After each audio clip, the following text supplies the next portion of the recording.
Então, pessoal, na nossa última aula a gente estava explorando basicamente o aparato de Stern-Gerlach, certo? Bom, essa daqui é uma foto real de como ele era. Aqui você tem o forno em que você gera suas partículas de prata. Aqui você tem o ímã, que é finalmente usado para defletir suas partículas. E aqui você tem o detector. Aqui tem um esqueminha de ambos os casos. Daí a gente viu que, bom, eles tinham um hábito extremamente peculiar, digamos assim, enquanto cientistas, porque enquanto eles estavam no laboratório, por um acaso, sempre, eles estavam fumando.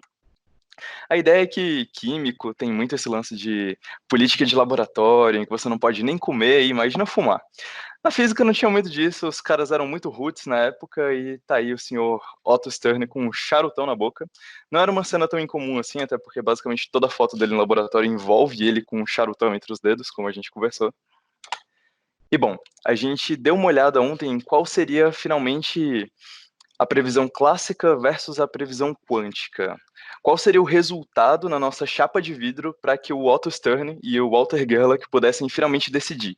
O universo é quântico ou clássico? O spin existe ou não existe? O átomo de prata tem momento angular ou não tem? Bom, a gente viu que pelas nossas contas, o resultado clássico deveria dar essa linha azul, certo? E o resultado quântico deveria dar pelo menos 2 pontinhos. A linha azul se deve ao fato da distribuição do momento angular ser contínua, e os pontinhos se devem ao fato da distribuição do momento angular ser discreta. Então, se você souber discernir entre essas duas figuras na sua chapa de vidro, você sabe dizer se o seu sistema é quântico ou clássico. Bom, daí a gente se perguntou qual seria o resultado final desse experimento, então. O que eles obtiveram quando eles olharam de fato na chapa? O que todo mundo quer saber. O que eles obtiveram foi o seguinte: eles obtiveram chapas vazias, assim como a gente disse. A camada de prata se depositava na folha de vidro, era quase invisível, eles praticamente não enxergavam nada.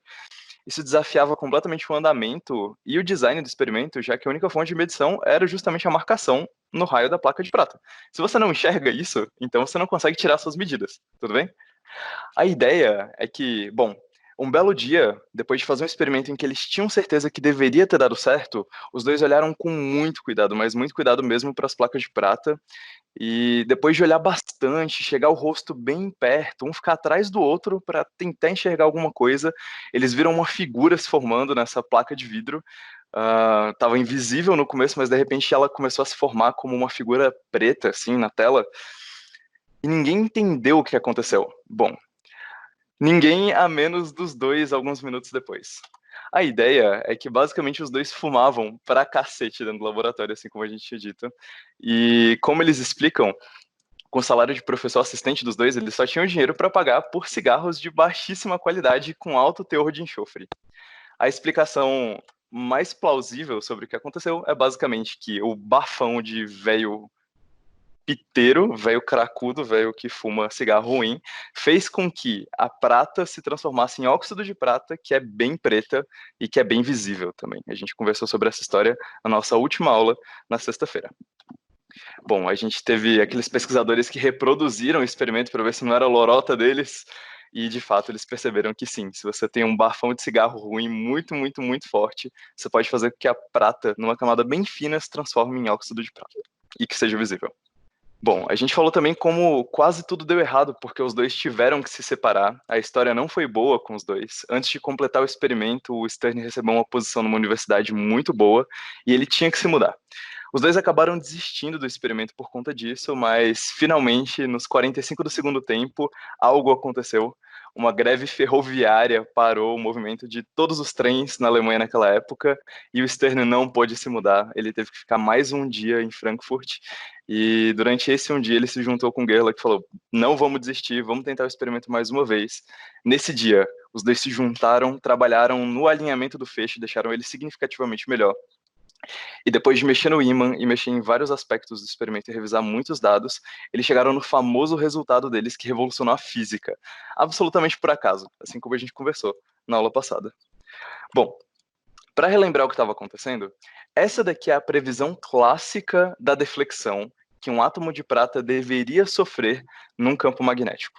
Tudo bem? A gente calculou isso daqui na aula passada. A ideia é basicamente o seguinte: a gente modelou o spin do elétron como sendo momento angular devido ao fato do elétron ser uma bolinha em rotação, certo? Um modelo clássico para o spin. A partir disso, a gente chegou numa fórmula para o momento magnético desse elétron E depois a gente considerou, bom, esse elétron, passando por um campo magnético de gradiente constante, deve sofrer uma força. Que força é essa?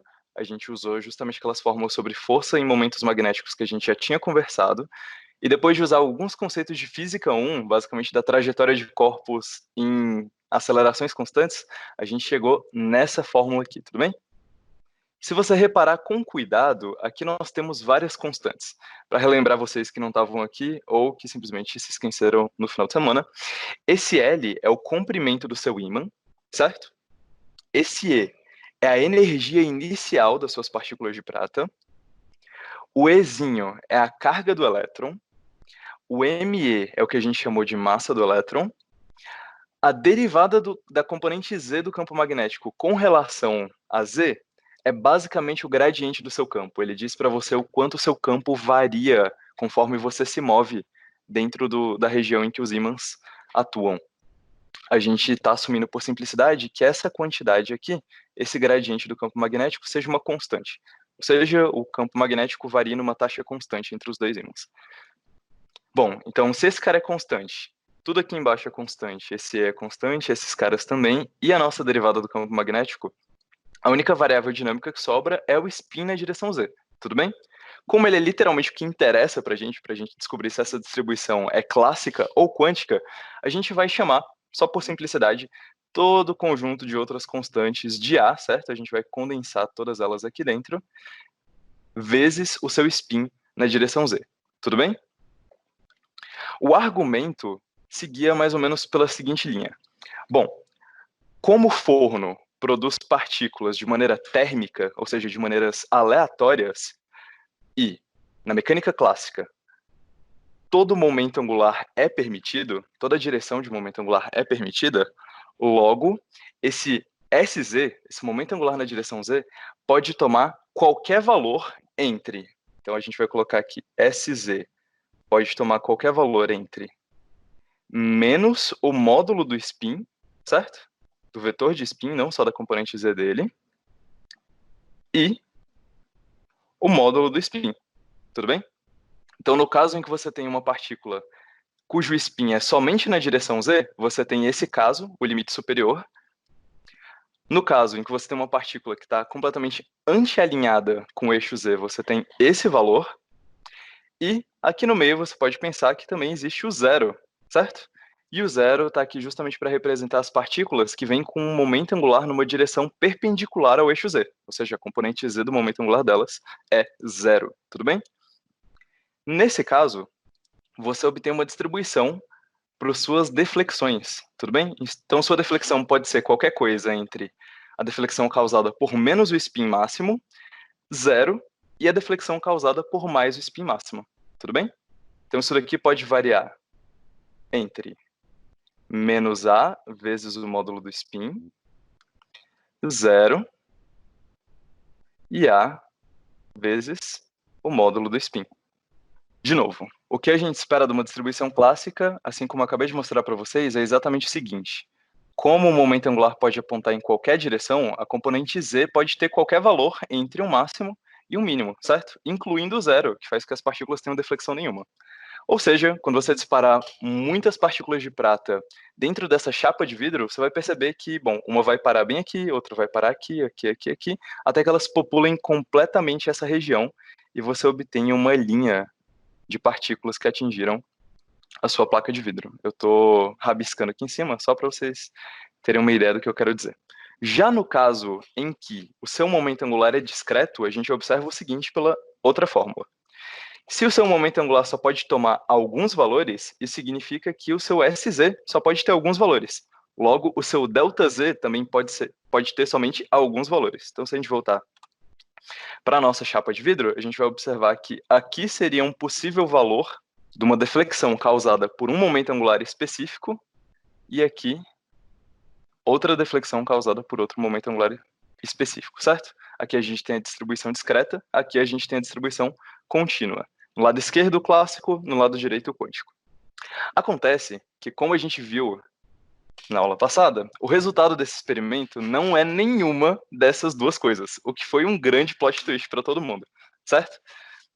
Na tela, vocês veem que no lado esquerdo a gente tem um resultado real do experimento de Stern-Gerlach para ausência de campo magnético, ou seja, para quando o campo magnético está desligado, e no lado direito a gente tem o resultado do experimento de Stern-Gerlach para quando o campo magnético está ligado. Tudo bem?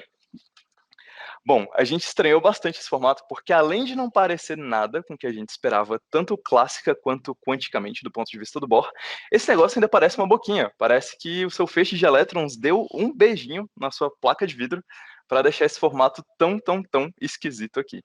Tudo bem? Bom, dando um zoom, olhando de microscópio, a gente observa que basicamente a distribuição na ausência de momento angular e aqui a distribuição na presença de momento angular.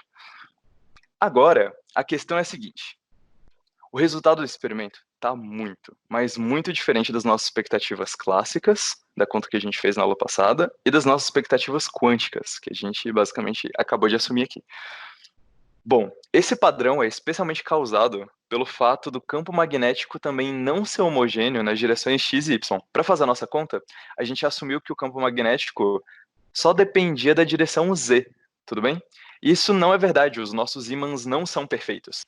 Então a gente tem uma deformidade no nosso campo magnético que faz com que ele não seja homogêneo nem na direção x, nem na direção y. Isso faz com que, dependendo do alinhamento do feixe, algumas partículas de prata sintam mais força na direção x e na direção y do que outras, tudo bem? É óbvio que a contribuição da direção z é sempre maior, tudo bem? Mas o fato é que existe não homogeneidade no campo magnético. De fato, ele inevitavelmente também depende da direção x e da direção y, tudo bem? Um outro ponto de falta de perfeição no nosso experimento é o seguinte: o desalinhamento do feixe. Bom, lembra que o nosso ímã tinha um formato extremamente peculiar? Eu vou colocar ele bem aqui. Tá vendo que a parte norte do nosso ímã tem essa ponta que justamente causa o que a gente chama de não homogeneidade do campo magnético e é responsável pela força? Acontece que essa ponta também não é perfeita. E se a gente não alinhar nosso feixe muito bem, algumas partículas vão passar muito mais perto dessa ponta do que outras. Então, você tem que as partículas que estão muito próximas da ponta do seu ímã vão sofrer uma força maior, e você tem basicamente o aparecimento desse padrãozinho natural aqui em cima, justamente devido às partículas que passaram perto demais do ímã. Você não soube alinhar bem o seu experimento.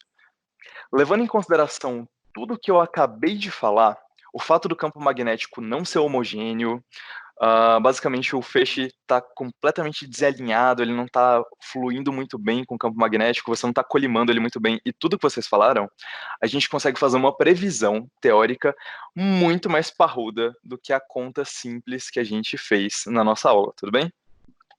Levando em consideração a distribuição estatística por conta da temperatura das partículas que saem do forno, levando em consideração a inhomogeneidade do campo magnético, levando em consideração tudo que vocês disseram, a gente obtém essa previsão para a imagem que deveria aparecer do outro lado do experimento de Stern-Gerlach. Tudo bem?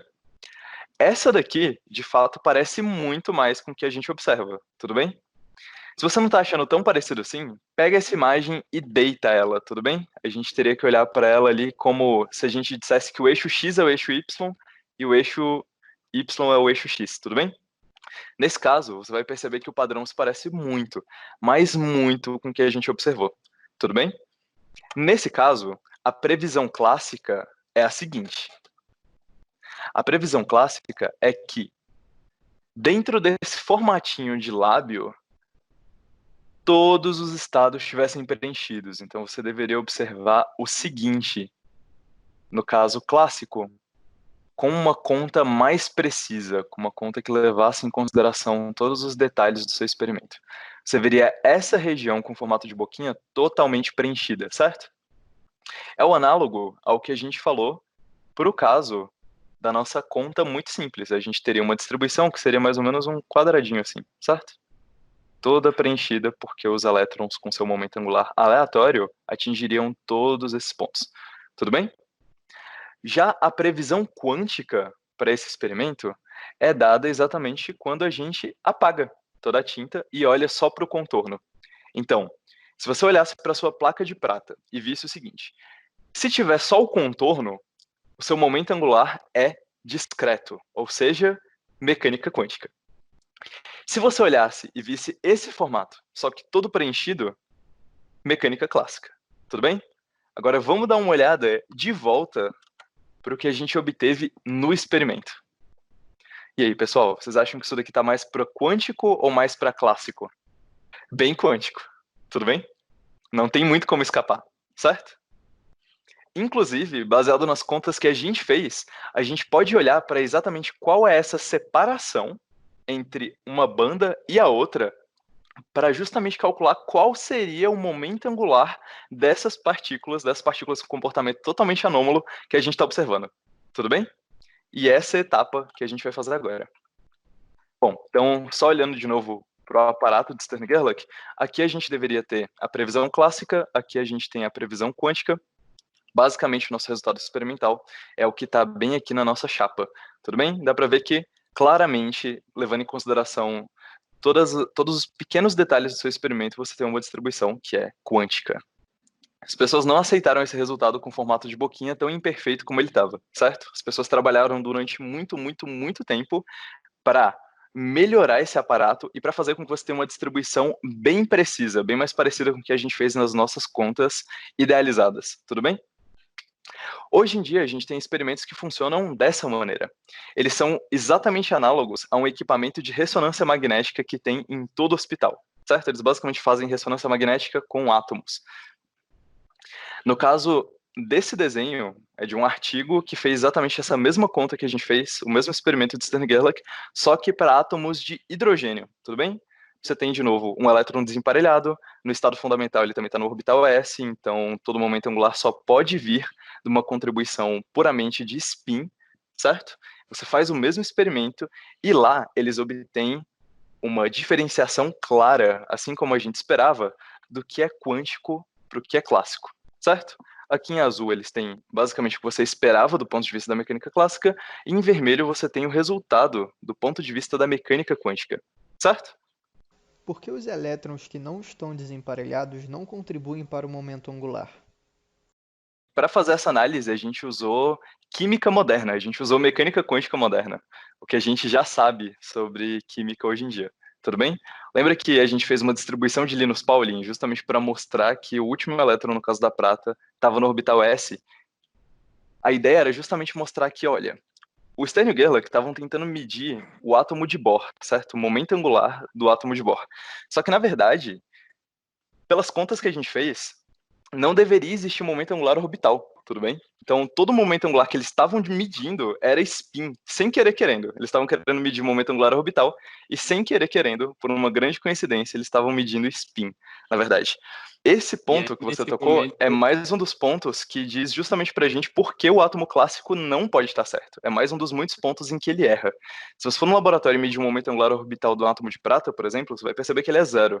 Só que, segundo um átomo clássico, esse momento angular não seria zero, porque ele não tem motivo nenhum para ser zero. Então, nesse momento, eles ainda não tinham concluído que o desvio era causado pelo spin? Não, não. E, inclusive, eles tinham certeza absoluta que eles tinham provado a teoria do Bohr.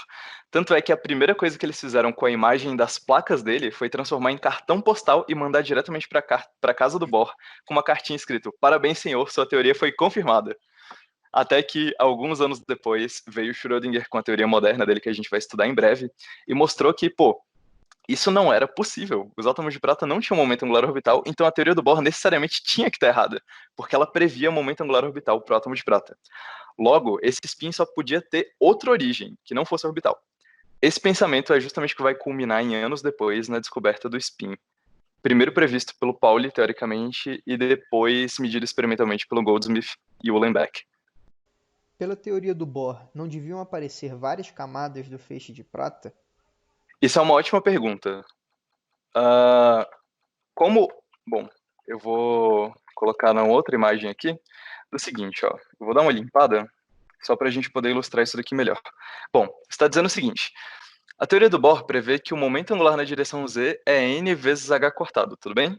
Em que n é um número inteiro, então ele pode ser tanto -2, -1, 0, 1, 2, certo? Então o que você deveria obter, na verdade, é tipo, aqui é o zero, que é o caso em que o momento angular é 0.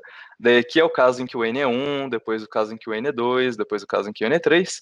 E a mesma coisa para os negativos. Aqui é o menos 1, então aqui seria o menos 2 e o menos 3, tudo bem? Isso seria realmente verdade, você está certo. Só que eles assumiam no feixe molecular deles que os átomos de prata estavam no seu estado fundamental, tudo bem? E estando no estado fundamental, eles só podiam ter o N dentro desse range. Ou ele era menos 1, 0 ou 1.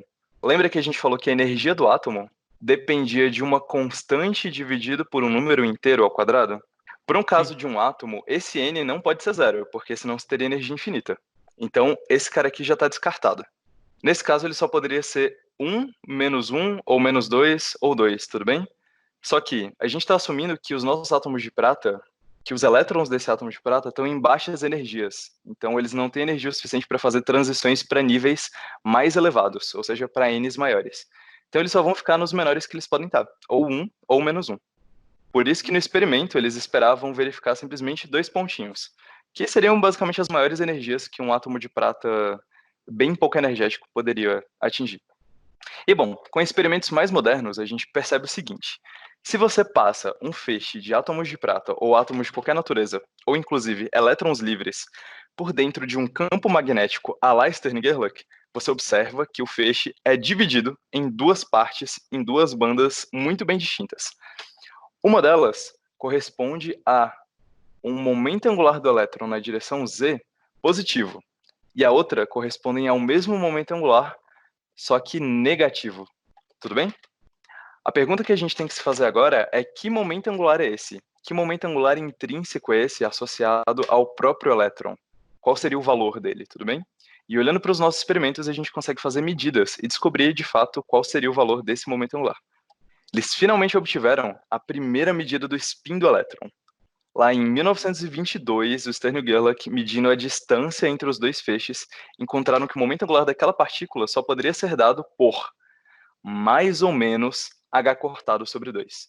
Esse valor de mais, a gente vai chamar simplesmente de z+, certo? Porque é basicamente o valor de momento angular positivo medido na direção z. E o valor com menos a gente vai chamar de z-, pelo mesmo motivo.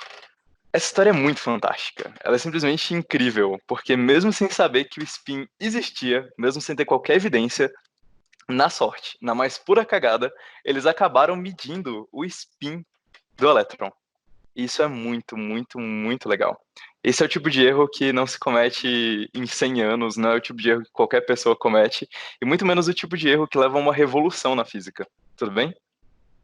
A medida deles aconteceu em 1922. O spin só foi ser de fato descoberto pelo Uhlenbeck e o Goldsmith em 1925.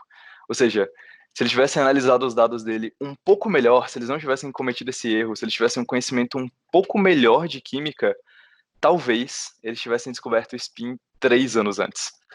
E isso poderia provavelmente render, inclusive, um outro prêmio Nobel para eles. Bom, nesse momento, se você é o cara que fez o modelo do elétron como sendo uma bolinha que tem carga e que gira, e por isso ela tem momento magnético, você deve estar se perguntando o seguinte: beleza, a gente mediu o spin do elétron, a gente mediu o momento angular dele.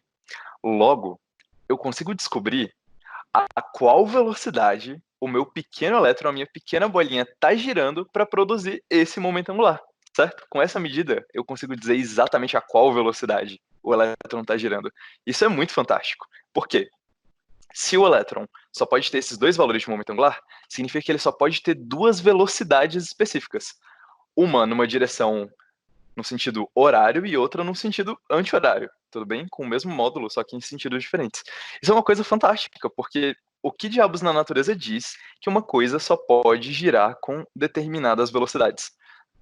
Então a gente vai pegar exatamente esse valor e vai plugar ele dentro do nosso modelo clássico do spin, do nosso modelo de bolinha rodando para o spin, para ver a quais velocidades o nosso elétron gira, no fim das contas. Bom, a gente pode finalmente descobrir qual é a velocidade de rotação do elétron. Com o spin na direção z, tendo o módulo de h cortado sobre 2, a gente sabe que o nosso momento angular, devido à nossa esfera estar em rotação, é dado pelo seu momento de inércia vezes a sua velocidade angular. Tudo bem? Fazendo isso, a gente descobre que tudo isso é igual a 2/5 da massa do elétron raio do elétron que a gente calculou na aula passada, vezes a velocidade dele. Tudo bem? Então a gente isola ali a nossa velocidade, a gente sabe qual é o nosso spin, e a gente chega num valor. Um valor muito legal. Pô, a gente descobriu que a velocidade de rotação do nosso elétron é 5 vezes 10 a décima metros por segundo. Olha que velocidade bonita. Ela é aproximadamente 167 vezes a velocidade da luz. Pera, ela é maior que a Tem alguma velocidade da coisa errada luz. aí, né? Eita, caceta, como assim a velocidade de rotação do meu elétron é maior do que a velocidade da luz? Sendo que a gente acabou de descobrir, há 5 anos atrás, na história da física, que nada pode andar, nada pode ter uma velocidade maior que a velocidade da luz. Meu Deus, o que está acontecendo de errado? O que será que a gente deixou de levar em consideração? Será que o elétron de fato pode ser pensado como uma bolinha em rotação? Provavelmente o nosso erro foi assumir que esse momento angular era devido ao fato do, em primeiro lugar, o elétron ser uma bolinha com um certo raio, e em segundo, o fato desse elétron estar em rotação. Tudo bem? Paulo perguntou, eles não acharam que a outra teoria estava errada? Ah, muito pelo contrário, na verdade. Eles suspeitaram fortemente que esse modelo clássico para o spin do elétron, ou seja, essa visão clássica de que o elétron é uma bolinha com um raio que está girando e que por isso ele tem um momento magnético, estava errada. O fato de você obter um resultado completamente não físico mostra que suas hipóteses iniciais só podiam estar erradas. Então, o Marcos Vinícius perguntou: se o elétron não fosse uma bolinha, por que ele tem raio? Exatamente, a gente fez o nosso modelo, a gente disse, beleza, existe um momento angular intrínseco a essa partícula.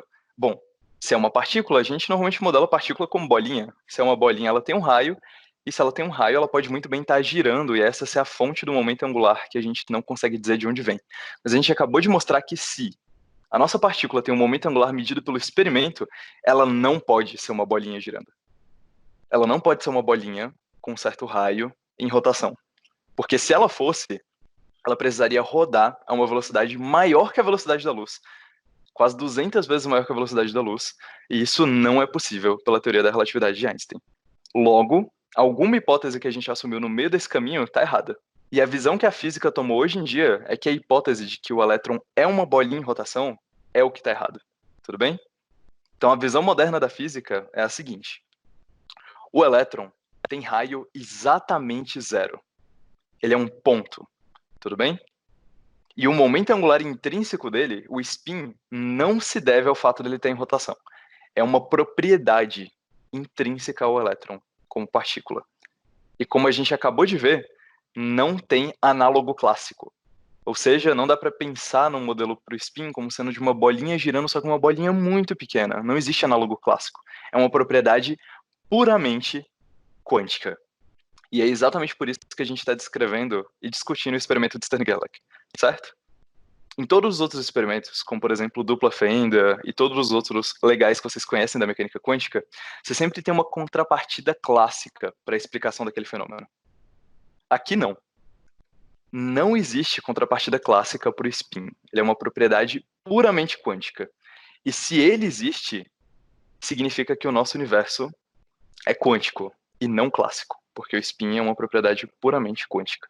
Essa é uma das razões pelas quais o experimento de Stern-Gerlach é um dos experimentos mais fantásticos da história da física inteira, porque ele colocou uma pedra, em cima do que pode ser e o que pode não ser as regras que regem o nosso universo. Hoje a gente sabe que as regras têm que ser quânticas. Por quê? Um dos motivos é porque o spin existe. Como uma partícula pontual unidimensional pode ter alguma propriedade? Bom, a visão da física de hoje em dia, como a gente criou as nossas teorias e modelou tudo, é que basicamente a gente está olhando para o fenômeno errado. A gente não deveria estar olhando para as nossas partículas como pontinhos, desse ponto de vista da mecânica clássica. A gente deveria estar olhando para elas como campos, certo? E do ponto de vista dessa teoria mais geral, que a gente chama de teoria quântica de campos, todas as partículas elementares são pontuais.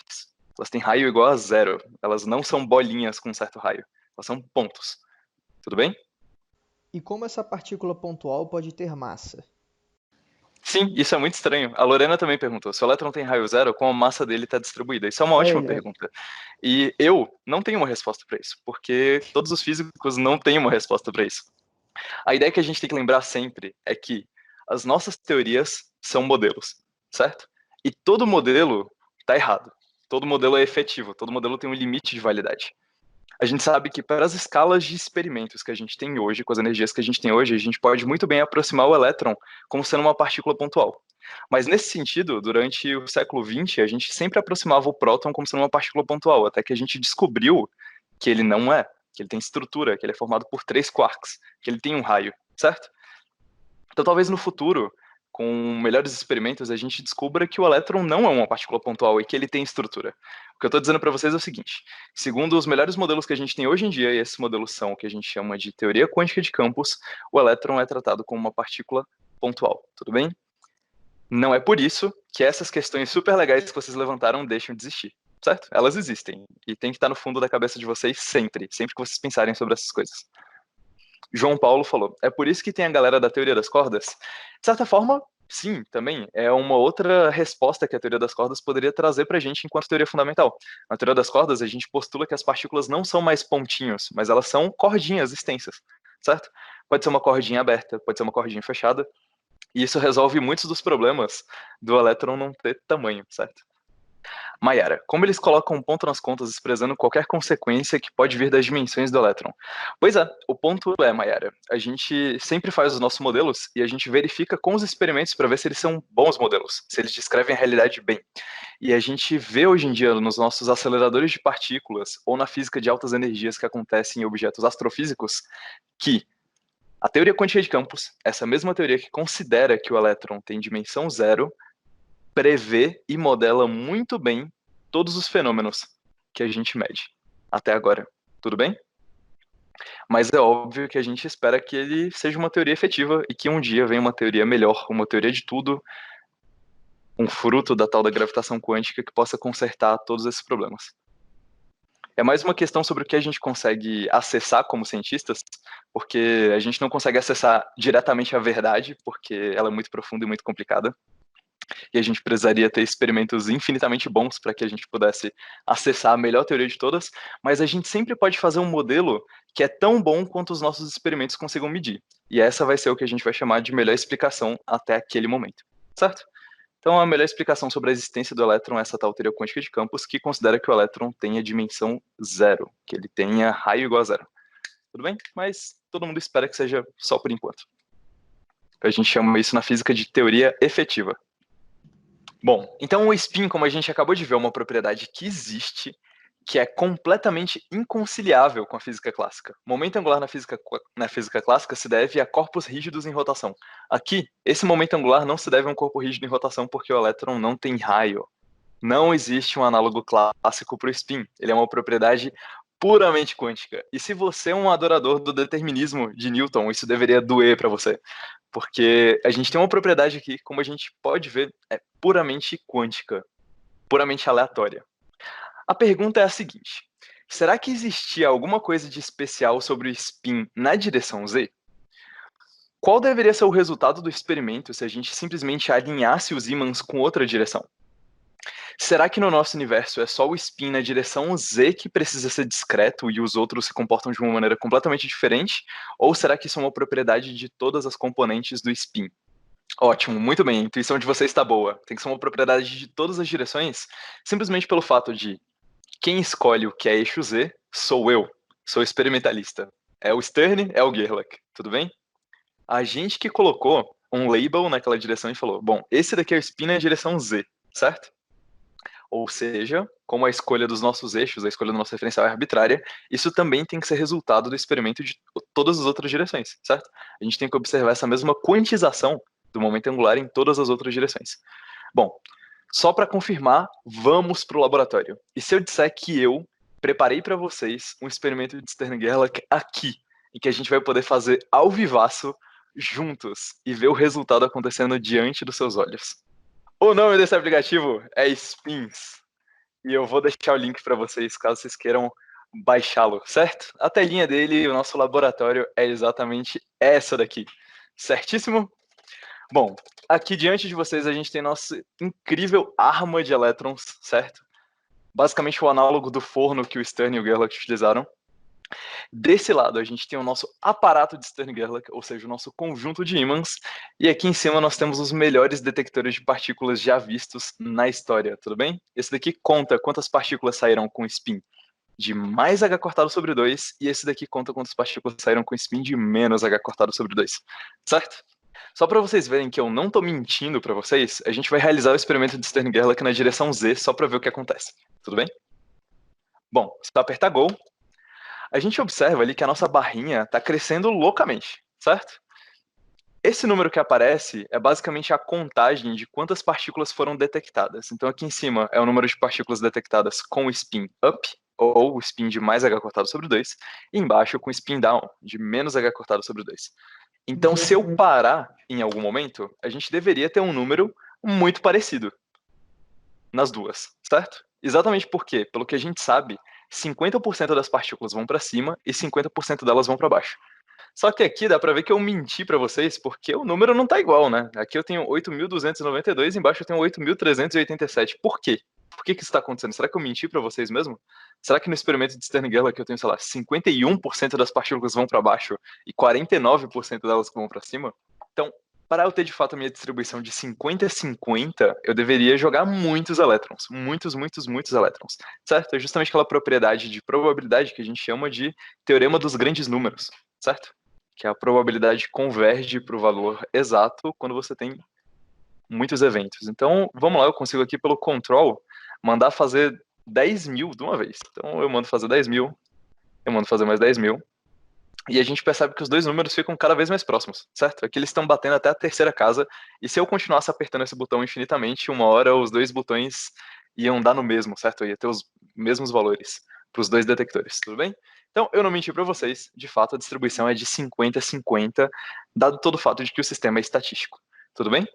Vamos dar uma resetada aqui, e agora vamos ver o que acontece quando eu substituo esse ímã na direção Z por um ímã na direção X. Ou seja, eu simplesmente deito os meus ímãs no aparato de Stern-Gerlach e eu refaço o experimento. Então a gente vai colocar aqui na direção X, porque X é uma letra bonita. E vamos começar.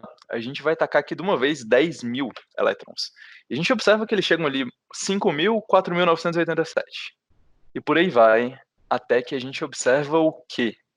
O que está acontecendo, pessoal? Qual que é a distribuição de probabilidade entre as duas saídas? Como o Pedro Albert acabou de falar, 50-50, da mesma maneira, o Matheus falou um meio, vocês estão certíssimos. Ou seja, se você for no laboratório e fizer o experimento de Stern-Gerlach você mesmo, escolhendo a direção que você quiser, aqui a gente mostrou para a direção X, sempre vai existir uma divisão entre um feixe que tem spin positivo na direção X aqui, por exemplo, e negativo na direção X. Ou, quando o experimento que a gente fez no começo, positivo na direção Z, negativo na direção Z, certo? O que deve acontecer, então, se eu colocar o Y aqui, é que a gente vai obter, basicamente, a mesma distribuição, certo? O ímã na direção Y também vai dividir o nosso feixe em dois, com 50% de probabilidade de obter um spin positivo e 50% de probabilidade de obter um spin negativo. Da mesma maneira, certo? O Matheus disse o seguinte, joga só um elétron. E eu posso fazer isso, porque o laboratório é meu. Então, vamos fazer. O que acontece se eu jogar só um elétron de uma vez? Então, eu venho aqui no control, eu ponho aqui, ó, do one. Então, eu jogo um eletrinho. Quando eu jogo um eletrinho, ele bateu aqui embaixo, certo? Ele foi medido com spin menos Y. Tudo bem? Agora, se eu colocar mais um, eu tenho dois na parte de baixo. Mais um, eu fiquei com um em cima e dois embaixo. Agora ficou empatado. E por aí vai, certo? Mesmo jogando um elétron de cada vez, eles têm que formar a mesma distribuição no fim das contas, que é 50% de probabilidade de obter o spin positivo e 50% de probabilidade de obter o spin negativo. Lara perguntou, tem como combinar as direções? Tem, e esse é exatamente o próximo experimento que a gente vai fazer. Vamos compor o seguinte, então, vamos lá, vamos começar aqui com o nosso spin. Nosso medidor de spin na direção Z. E vamos ver o que acontece, por acaso, se eu acoplar ele com um ímã de Stern-Gerlach, só que dessa vez na direção X, tudo bem? Eu poderia fazer isso na vida real da seguinte maneira. Eu pego na minha placa de vidro e vejo que o spin na direção Z bate sempre em mais h cortado sobre 2 e menos h cortado sobre 2, certo? 2 pontinhos. Então eu vou lá, e se eu quero só a parte positiva do spin, eu faço um buraco na minha placa de vidro, certo? Exatamente onde eu sei que as minhas partículas vão bater, para deixá-las passarem. E aí, com esse feixe colimado passando pela placa de vidro, eu uso ele como feixe de entrada de outro aparato de Stern-Gerlach, só que dessa vez apontando na direção X. É exatamente o que a gente vai fazer aqui. Então a gente vai botar como entrada no nosso aparato em X a nossa saída up do Z, tudo bem? Depois a gente vai medir quantas partículas eu meço com o spin positivo na direção X e quantas partículas eu meço com o spin negativo na direção X. Tudo bem? Essa daqui é uma ótima maneira de medir se existe uma correlação entre o momento angular na direção Z e o momento angular na direção X. A gente sabe que na mecânica clássica essa correlação existe. Todos eles são parte de um mesmo vetor, certo? Então eles estão ligados basicamente pelo fato de que quando você combinar todos eles, eles têm que formar um módulo e a direção daquele vetor, tudo bem? Só que na mecânica quântica a gente vai ver que não é bem assim como nas caixinhas de cor e sabor.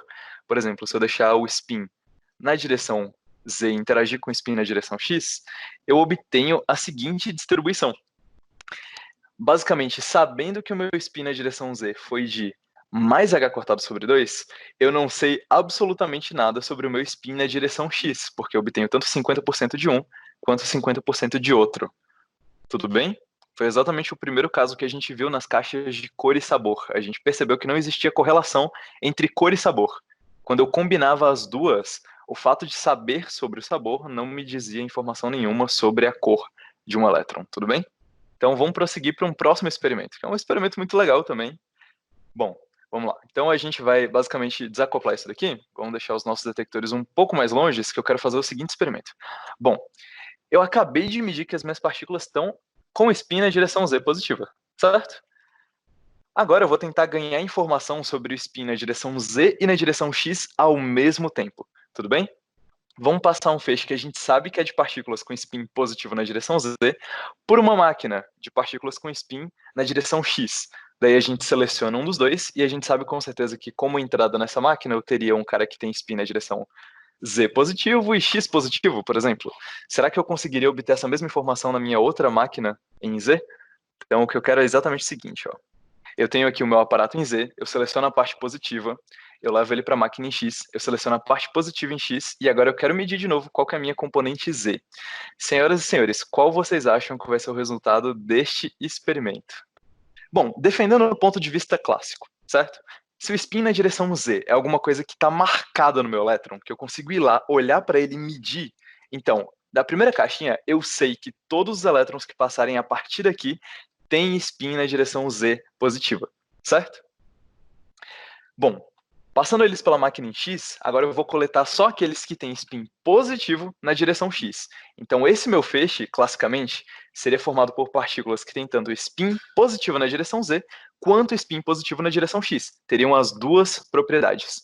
Ainda do ponto de vista clássico, se eu medisse novamente o meu spin na direção Z, eu deveria obter simplesmente positivo na direção Z, tudo bem? Porque as primeiras partículas que eu selecionei eram todas positivas na direção Z. Vamos rodar o experimento e vamos ver o que acontece. Então a gente manda 10 mil elétrons ao mesmo tempo. E o negócio não tá muito bom não, né?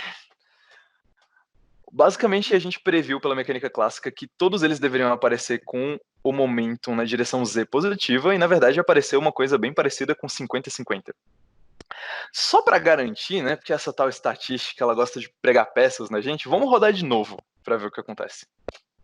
É mais 10 mil partículas, isso deve consertar as coisas, não deve? Ih, cacete. 2.514 em um, 2.501 na outra. Será que, velho, eu vou botar mais aqui, porque não é possível, né? Essa estatística... Nós somos muito sortudos de ter obtido um resultado desse, né? Foi pura coincidência. Eu não tenho certeza. Eita, cacete, 50-50. Não tem pra onde fugir, meus amigos.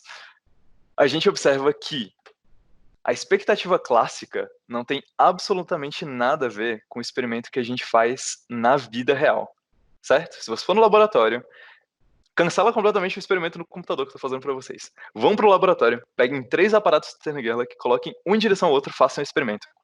E vocês vão ver, a distribuição final que vocês obtêm é de 50-50. E se você conectar outro medidor de spin na direção Z no feixe com spin na direção -x?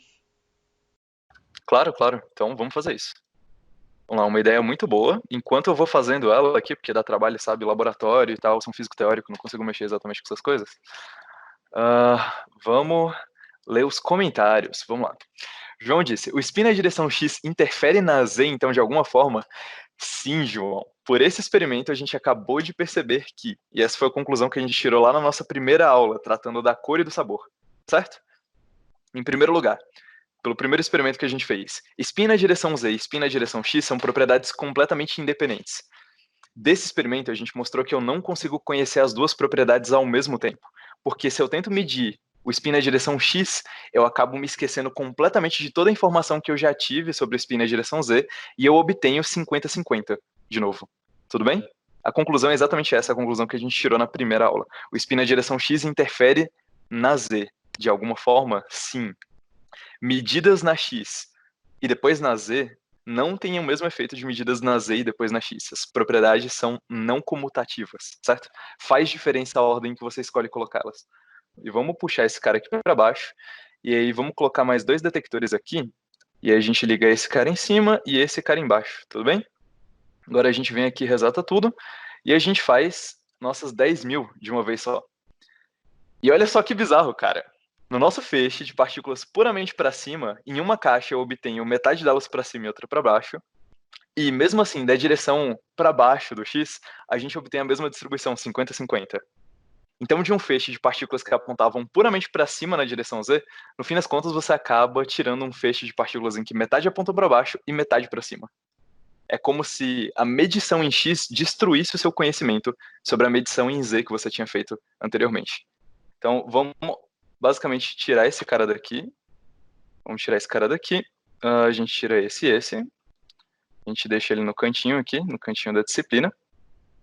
E ela falou pra gente botar X em X de novo. Então, vamos lá. Vou mudar esse cara aqui para ser um X. Depois a gente mede em X novamente. Vamos ver o que a gente obtém quando a gente faz o experimento. Se você mediu a sua partícula anteriormente com um spin positivo na direção X, uma medida subsequente da mesma propriedade faz com que você sempre tenha certeza do valor que vai sair de novo. Então, basicamente, a hipótese de que o spin é uma propriedade incerta porque ele está sempre flutuando naturalmente, não necessariamente é verdade. Se você medir o spin na direção X e medir o spin na direção X de novo, você vai obter o mesmo valor. Essa propriedade a gente chama de repetibilidade de um experimento, certo? E é extremamente importante para a física. É natural que quando você meça uma informação sobre o sistema e logo depois meça ela novamente, você obtenha sempre o mesmo valor, tudo bem? Caleb disse, Felipão, a informação da propriedade é perdida na medição ou tem mais algum paranauê oculto rolando? E se é no paranauê, qual é esse paranauê?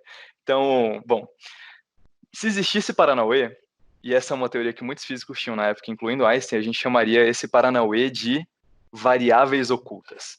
É basicamente uma informação que a gente não consegue medir sobre o sistema, mas que desempata essa estranheza de quando a gente faz um experimento, depois um outro experimento que bagunça essa informação e a gente obtém um valor bagunçado depois. É o caso do Z, X e depois Z, certo? Em que primeiro a gente obteve up e lá no final a gente obteve up e down com iguais probabilidades. Existe um experimento que eu vou mostrar para vocês amanhã que mostra que, ou pelo menos que coloca uma limitação na existência dessas tais variáveis ocultas, certo? Não é o tipo de coisa que a gente só consegue dizer, deve existir alguma variável por aí que a gente não consegue medir que explica tudo isso. Ufa, tá tudo bem, o determinismo foi salvo. Não, não, não, não. A gente consegue pensar no experimento, fazer o design dele inteiro, ir pro laboratório e testar para ver se existem variáveis ocultas de fato. E o que a gente sabe hoje, spoilers da aula que vem ou das próximas, é que essas variáveis ocultas não existem.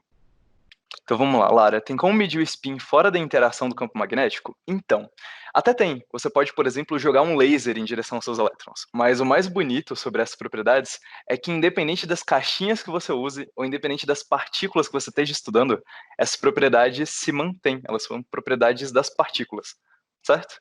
Então, se você usar um laser, por exemplo, para fazer essas medições, você vai encontrar a mesma coisa. 50-50. Não existe como mudar essas probabilidades. Então vamos lá, vamos recombinar os feixes. como que eu poderia fazer isso nesse programa? Então eu vou tirar esses caras aqui e eu vou dizer que esse cara aqui é uma caixinha em Z, tudo bem? A gente viu que nessa configuração, os meus resultados são aleatórios, certo? Dá 50-50. A gente acabou de fazer esse experimento, tudo bem? Agora, uma boa pergunta é, vamos trocar esse cara aqui para Z, né? Que era como estava antes. E vamos perguntar o seguinte, o que acontece se, por acaso, ao invés de mandar só a componente positiva, eu mandasse a negativa também? Se eu combinasse as duas e mandasse para dentro da minha caixinha em Z, certo? A pergunta é, o que aconteceria? E essa é uma ótima pergunta. Então vamos ligar aqui nos nossos detectores incríveis e maravilhosos. Se eu conseguir, dá pra ver que é muito complicado, como vocês podem ver. Tipo, é muito quântico, velho. Ok. Deu? Beleza. Então, caixa na direção Z, vamos pegar todas as partículas que são positivas, tem Z+. Depois a gente vai colocá-las dentro da caixa X. A gente vai ter as duas saídas da caixa X, a gente vai recombinar elas e colocar de volta dentro da caixa Z, para ver finalmente o que a gente obtém. Tudo bem? Então, fazendo esse experimento, a gente obtém que só conseguimos medir partículas com spin positivo na direção Z, no final dele.